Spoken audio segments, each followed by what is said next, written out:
Yeah, I change the way I speak to somebody depending on who they are. When I speak with my nieces or nephews, I try to listen to how they speak, using words that they would understand. Someone who is older, I might speak slower if they're hearing impaired, or like my grandmothers. I had to really enunciate, think and speak slower. If I notice someone who is maybe feeling upset, tone of voice would be a bit different, slower voice, or slower words, lower voice. I think that, yeah, you use different communication methods. I think when I speak to the big congregation, like in the church, it's so different from the way I speak from my class setting. If I'm having my students, I speak in a different tone altogether. When I speak to the children, I speak in a different tone altogether. But let me say, it all depends on what I am saying. Even when I have a big congregation, there are points that I want them to hear, and I have to have a tone that reaches them. And so there's variation. I do variation in different settings altogether, depending on who I am speaking to. But my first principle is that I respect every person, and I have no authority over anybody. I want to feel like I'm talking to people like people. But different points, I do emphasize them using different tones. Well, I know when my parents were alive, and if they phoned, my husband could tell immediately who I was talking to, because I suddenly had a Scottish accent, which I did not have in my daily life with other people. And he could also hear it if I got mad about something. He said it came out quite strong if I was upset. So I did try to do away with that. And I think when you're at home, you're more relaxed. When you're at work, you're trying to be more professional. And although the college is a really nice place to work, and I don't feel uptight when I'm here, there was a certain difference in people's expectations. And half the time at home, I don't have to finish the sentence. My husband already knows what I'm going to say. So there's things like that,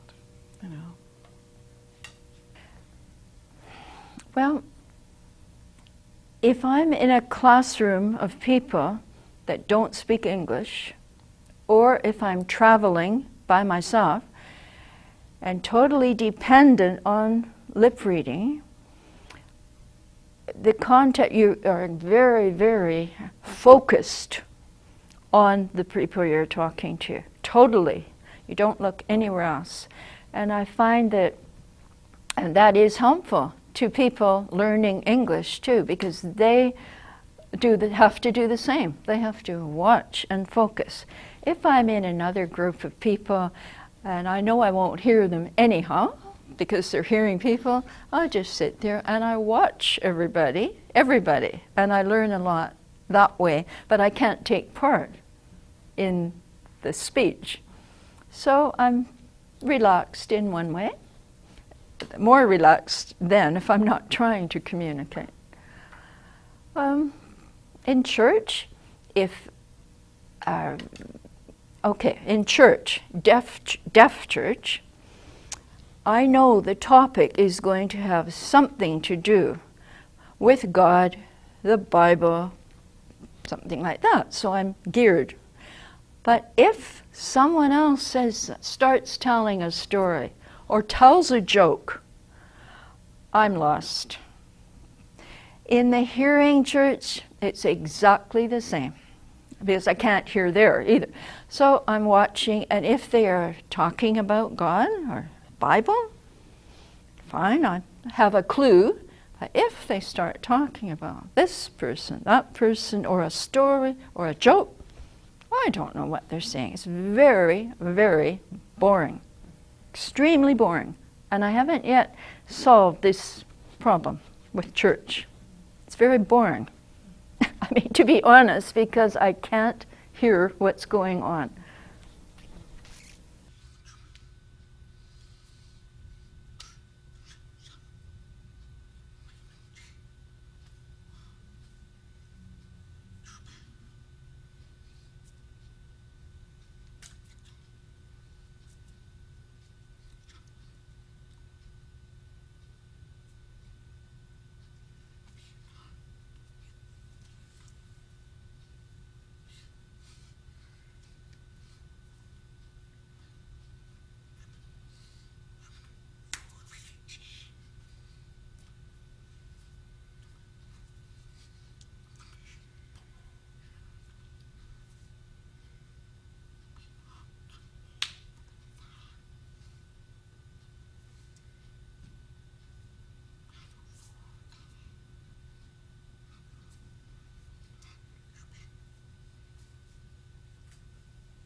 The context of communication, I think, is really complex.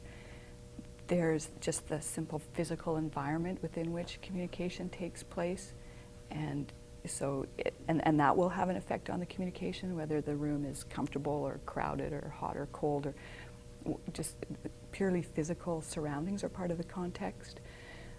Then there's also the psychological context, how everybody is in the room is feeling, how they're feeling towards each other. Sometimes I think that's referred to as relational context. So I've heard it said that when you have two people in the room, you actually have, in theory, at least six, because you have, if it's you and me, one person who's there is who I think I am, another person there is who you think you are, but then there's also who I think you are, who you think I am, and then we even go further than that, and the other people in the room are who I think you think I am, and who you think I think you are. So context, I think, has got so many layers to it. I think it's really fascinating.